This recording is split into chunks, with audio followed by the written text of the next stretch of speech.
व्यक्ति माने जाते हैं डॉक्टर बी.आर. अम्बेडकर, जिन्हें सिंबल ऑफ नॉलेज कहा गया पूरी दुनिया में। उनको भी जब पता चला देश तो आजाद हो गया, पूरी आजादी 26 जनवरी 1950 को मिल गई, पहली बार इस देश में वोट पड़ा था 1952 में। एक बात जान लो आप, दुनिया का सबसे बुद्धिमान व्यक्ति डॉक्टर अंबेडकर को भी पता था कि हिस्सा मांगने वाले को नहीं मिलता है। आज मछुआरों का जो हिस्सा है ये गद्दार कहते हैं मांग लीजिए, मैं कहता हूं मांगने वाले को जूता लात मिलता है, लड़ने वाले को हिस्सा मिलता है।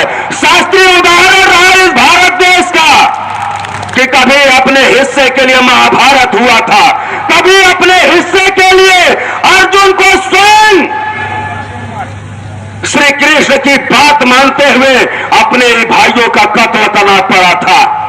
आपको जानना पड़ेगा आरक्षण भीख नहीं है बल्कि हिस्सा है, और हिस्सा मांगने वाले को नहीं मिलता है। आजाद भारत में भी आपकी आंखों के सामने दलित दलदल में थे। डॉक्टर अंबेडकर ने अपनी एक पार्टी बनाया था RPI, Republican party of India.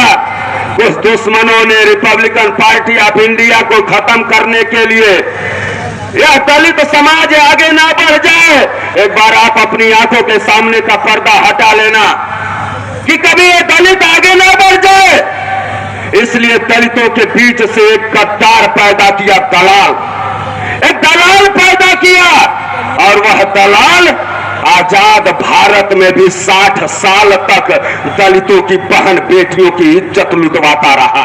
सिर्फ एक दलाल जिसने आरपीआई को खड़ा नहीं होने दिया, कांग्रेस के साथ खड़ा हो गया, नेता बन गया, कांग्रेस ने उसे बहुत बड़ा नेता बना दिया, लेकिन गांव के दलितों की बहन बेटियों की इज्जत लुटती रही। वह गद्दार देखता रहा, लेकिन एक लाइन का कानून नहीं बनवा पाया। हम लोगों के आंखों के सामने की बात है कि कभी यह दलित दलदल में थे, गोबर का दाना खाने पे मजबूर थे, उनके समाज का भला तब हुआ जैसे आज मछुआरों के लिए भगवान बन करके आए हैं महामना माननीय डॉक्टर संजय कुमार निषाद जी। वैसे ही आज से 30 साल पहले, वैसे ही आज से 30 साल पहले मान्यवर कांशीराम साहब आए थे। आपको यह जान करके हैरानी होगी कि संविधान लिखने वाले डॉक्टर अंबेडकर ने दलितों का भला नहीं किया, बल्कि उस संविधान में लिखा हुआ हिस्सा दिलाने का काम कांशीराम साहब ने किया था। तब जाकर के आज दलितों की स्थिति यह है कि किसी की इतनी हिम्मत नहीं है कि किसी दलित को कोई रे कह दे। अगर गलती से भी आपने रे कह दिया तो आपको होगी जेल, नहीं होगी बेल, उस दलित को मिलेगा रुपया। ये राजनीति का है? आवाज उठा के बताओ, ये राजनीति का है? वही आवाज बन करके आज महामना माननीय डॉक्टर संजय कुमार निषाद जी आए हैं कि 70 साल आजाद भारत में भी मछुआरों का बहुत शोषण हुआ। वोट से सरकार बनती है, सरकार माई बाप होती है, मछुआरों का वोट सबसे ज्यादा है, इसके बावजूद भी सबसे ज्यादा सताया जाता है मछुआरों को। महामना माननीय डॉक्टर संजय कुमार निषाद जी को धन्यवाद देना चाहेंगे कि एक पार्टी लेकर के आए, निर्बल इंडियन शोषित हमारा आम दल, जिसका शॉर्ट नाम है निषाद पार्टी।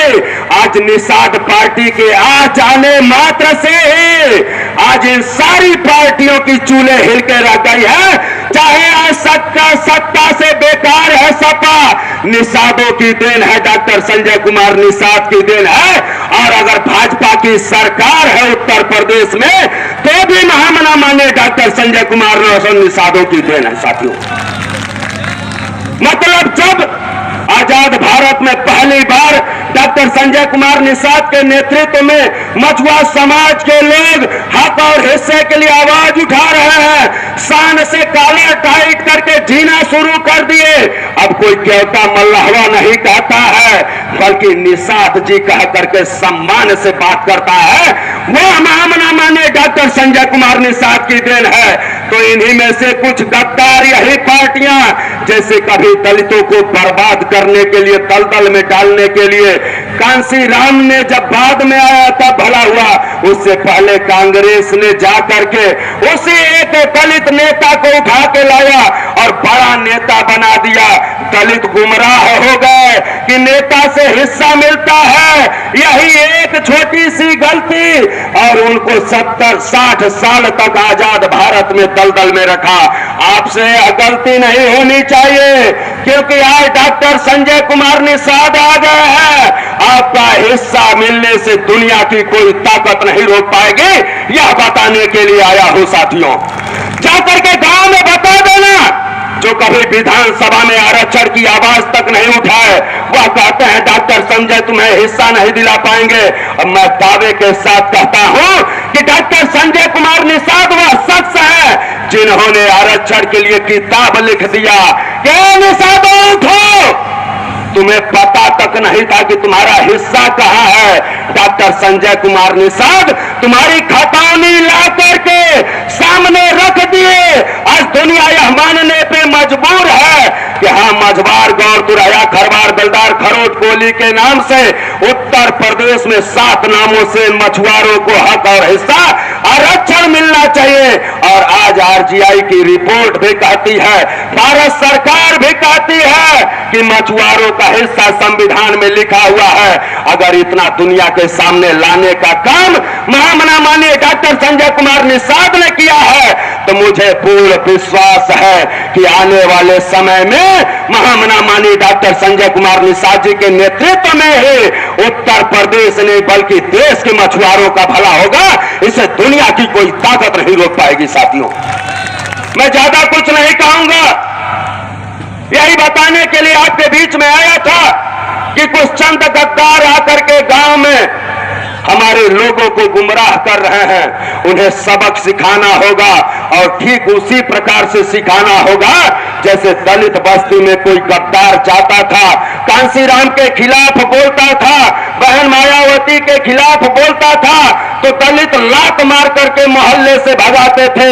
वैसे ही आपको अपने हिस्से के लिए, अपने मान सम्मान स्वाभिमान के लिए, अपने रोटी कपड़ा मकान के लिए अगर चाहते हो कि आपको भी इज्जत मान सम्मान मिले, आपके भी बेटे को, आने वाली पीढ़ी को नोट नौकरी पे कब्जा हो, तो आपको भी अपने महामना माननीय डॉक्टर संजय कुमार निषाद के नेतृत्व में चल करके इन गद्दारों की लंका में आग लगाना होगा, तब जाकर के आपका हक और हिस्सा मिलने वाला है। साथियों, मैं ज्यादा कुछ नहीं, इसी आशा विश्वास के साथ अपनी वाणी को विराम देने से पहले चाहता हूं कि खूब जोरदार गगन भेदी नारे होने चाहिए। पूरी ताकत के साथ बोलिए, जय निषाद।